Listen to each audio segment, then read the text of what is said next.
Bonjour à toutes et à tous, bienvenue sur Misscom. On se retrouve aujourd'hui, comme chaque mardi, pour une nouvelle thématique, communication marketing, vous l'aurez compris, afin de développer votre culture sur le sujet. Et pour ceux qui me découvrent, eh bien, je suis Claire Négrier, alias Misscom. On se retrouve, comme je le disais, chaque semaine. Bienvenue à vous sur cette chaîne. N'hésitez pas d'ailleurs à vous abonner pour suivre les actualités et activer la petite sonnette pour recevoir les notifications de mes nouvelles vidéos, normalement 2 par semaine, sauf période scolaire ou pause estivale de la chaîne. Aujourd'hui, j'ai eu envie de répondre un petit peu à de nombreux membres du Marketing Lab, que vous pouvez rejoindre encore une fois en description, qui vont, je l'espère, vous permettre d'avancer sur ce sujet. Alors, j'ai regardé un petit peu dans mon fichier toutes les questions qu'on peut m'envoyer. Oui, c'est mon pense pas bête pour quand j'ai pas d'idée. Beaucoup se retrouvent sur comment est-ce que je peux être efficace, comment me rendre visible, comment je peux faire telle chose, comment la communication peut m'aider, comment je peux toucher de nouveaux clients, comment je peux convaincre des nouveaux clients. Et puis, comme c'est quand même des sujets qu'on a beaucoup traités sur Misscom, aujourd'hui je vous propose, 6 erreurs qui plombe votre communication. Et ça veut dire son efficacité et ses résultats. Mais avant tout, salut à tous. Donc, si vous me découvrez, bienvenue ici. Je suis Claire Négrier, alias Misscom. Chaque semaine, on se retrouve en direct, vous l'aurez compris, pour des vidéos marketing. Et moi, depuis 12 ans, même plus que ça, 14 ans, j'accompagne mes clients à communiquer de manière unique, éthique, authentique et surtout efficace pour attirer les clients qu'ils veulent vraiment. De la stratégie à la création des outils, en passant par le branding, l'univers de marque et en finissant par la formation pour communiquer comme il se doit, jusque sur le bout des doigts. Donc ces erreurs, quelles sont-elles? On arrive tout de suite dans le vif du sujet. Je me suis un peu creusé la tête pour trouver ces idées-là, parce que finalement, elles sont un petit peu pour tout le monde pareilles. Et elles auront plus ou moins d'importance selon le degré, justement, de comment vous êtes, de qui vous êtes, de là où vous en êtes dans votre entreprise. Mais elles sont à peu près inhérentes pour chaque problématique de communication qui ne se résoudrait pas. Donc le premier, attention pour les sensibles, d'accord? Je vais y aller les pieds dans le plat, mais au moins on en est débarrassé, c'est l'autocentrisme. C'est très français, et on parle moi je. Cette analogie, je la fais très souvent, mais là encore, elle va s'appliquer. Prenez votre communication comme si c'était vous dans une situation amoureuse, amicale, sociétale. J'arrive chez des amis, je rencontre des gens que je ne connais pas encore, ce sont des amis donc qui sont communs à une seule personne. Forcément, on va faire des présentations. Si jamais je m'approche et la seule conversation que j'ai, elle est sur moi, et c'est moi je, les gens fuient. C'est exactement la même chose vis-à-vis de votre communication d'entreprise. Si vous ne pensez qu'à vous, si vous n'êtes qu'en phase de promotion, c'est-à-dire mise en avant de vos produits, vos services et surtout promotion commerciale, les gens en auront marre, vont peut-être accrocher au début, puis finalement, ils vont partir parce que c'est lassant. On ne supporte pas les gens qui parlent uniquement d'eux. Donc le premier élément, je dirais l'un des plus importants, c'est cette notion de partage. Quand vous voulez travailler sur le contenu, partagez-le toujours vis-à-vis des problématiques clients qui sont avérées. J'insiste, n'allez pas imaginer que vous pensez qu'ils ont besoin de ça. Non, ça, je le répète assez souvent, c'est un biais cognitif raccourci de notre cerveau qui vous fait croire que ce que vous pensez, c'est la majorité du temps le cas pour tout le monde. Sauf que c'est pas le cas. Le seul moyen d'avoir cette information, c'est exactement ce que j'ai fait cette semaine pour Misscom, c'est que moi, à l'entrée du Marketing Lab, je pose des questions. Ces questions-là ne sont absolument pas là pour faire du démarchage commercial, justement, mais bel et bien de pouvoir proposer des sujets qui intéressent véritablement mes communautés. Donc, j'ai ces questions-là, toute personne qui cherche à rentrer dans le Marketing Lab et qui n'y répond pas n'est pas acceptée. Et moi, ça me permet d'avoir un tableau où j'ai des sujets dans lesquels je viens piocher dès que je suis en rade d'inspiration. C'est exactement la même chose. Posez la question à vos clients, à vos prospects, à vos communautés, aux communautés dans lesquelles vous êtes. Vous n'êtes pas obligé d'avoir votre propre communauté à vous. Bref, interagissez avec des vrais gens qui vont vous donner des véritables idées vis-à-vis de ces contenus-là pour pouvoir répondre. Encore une fois, si on reprend le principe, d'accord, les gens ne vont pas vous chercher en tant qu'entreprise, ils ne vous connaissent pas. Ce qu'ils vont chercher, c'est leurs problèmes sur Google ou tout autre moteur de recherche. Donc forcément, ils vont s'en centrer sur eux-mêmes. Donc il faut que vous apportiez des réponses à leurs questions pour pouvoir remonter et gagner en visibilité. Donc la notion d'autocentrisme doit sortir vraiment de votre réflexion et toujours être orientée client. Ça, c'était le premier point et c'est celui qui fait le plus de mal à l'ego. Donc maintenant qu'il est passé, on peut passer à la suite. Deuxième point que je vois, c'est la dispersion. Vous êtes trop partout tout le temps. On est sur Insta, on est sur TikTok, on est sur Facebook, on est sur Twitter, on est sur LinkedIn, on a des plaquettes, on est sur le site web, on est partout. Et finalement, c'est ce qui nourrit aussi l'infobésité et le réflexe d'ailleurs de ceux qui ne seront jamais vos clients, les freebie seekers comme on les appelle en anglais, les chasseurs de gratuits. Ce n'est pas en démultipliant votre visibilité que vous maximisez votre impact et que vous créez justement le lien avec les gens. Et j'insiste sur cette notion de lien, puisque ce que j'ai cité, c'est surtout des réseaux sociaux.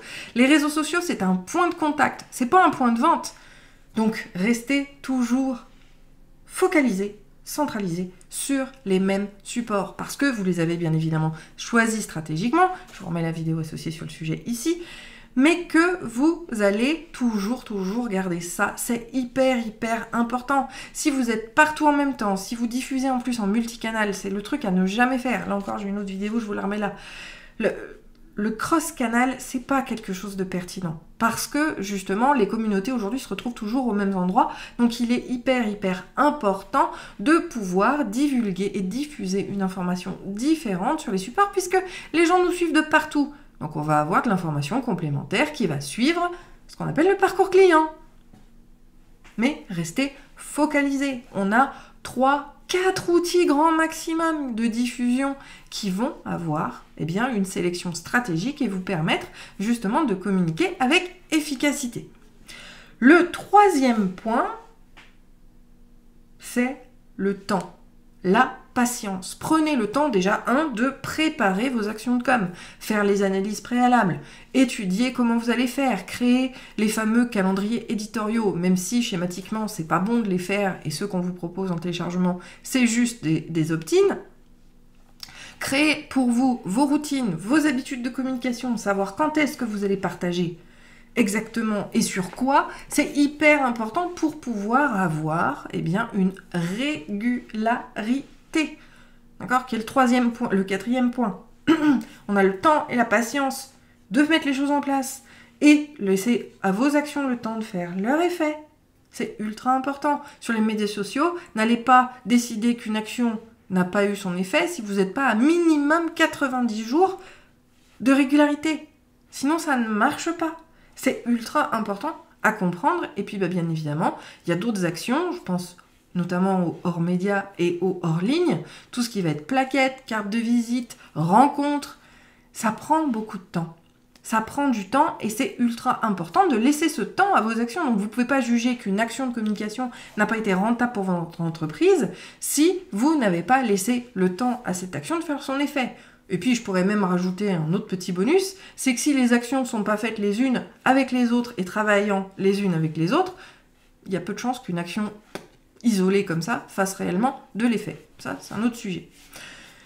Donc là, c'est hyper important. Le temps qu'on laisse. La notion de dispersion, on l'a vu, arrêtez d'être dispersé, concentrez-vous, focalisez-vous sur seulement certaines.